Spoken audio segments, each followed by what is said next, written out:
Yeah. Yeah. And especially if it's hours involved. Because I think one of the reasons that, or sorry, hourly based billing. I think that one of the reasons that the software industry has some of the kind of snake oil essence about it, if you will, is that software is incredibly complex. Like, I mean, software is incredibly hard to do correctly. And I say that as somebody who sometimes gets it wrong, right? Like it's one of those things that it's a domain that is so unlike any other domain. Like when you do construction, you have known variables and there are some unknown unknowns, but by and large, like they literally write books. This is how you build a house. And you can go read that book. You can go watch YouTube videos and you can build your own house if you've got the time, the money, and the dedication and the desire.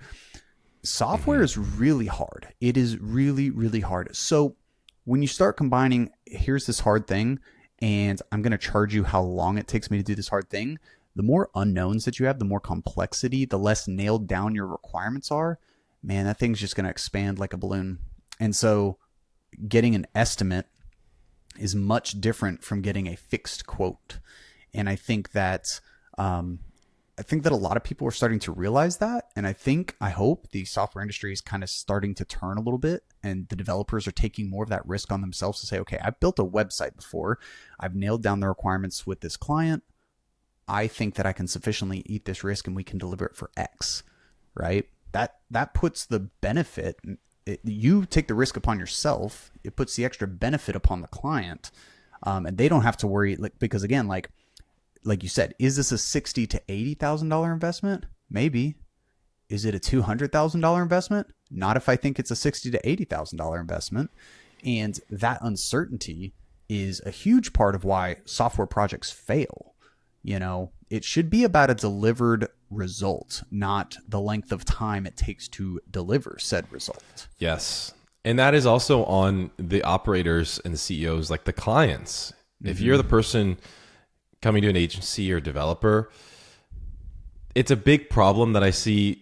And these are usually like mid-level people more than it is business owners.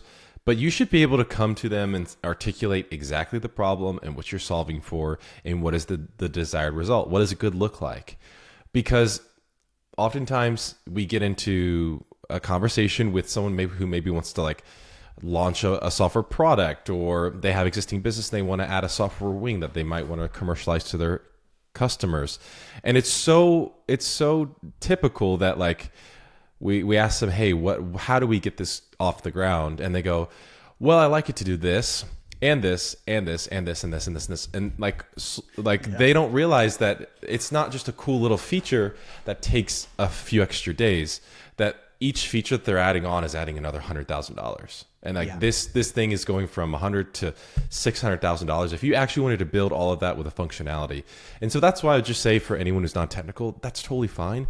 Just speak to what good looks like. What is the pain you're solving for? What does good look like, and the result that you're expecting on the back end, so that it doesn't get bloated. Because already, if you're working with an agency that does hourly billing, you know, oftentimes the project's going to go further than they said it would. The cost is going to balloon higher than they said it would from the original estimate.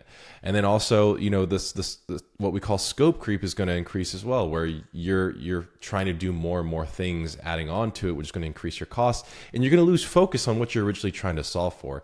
So you really have to, that's why articulating the problem and what good looks like and the result is like just so vital.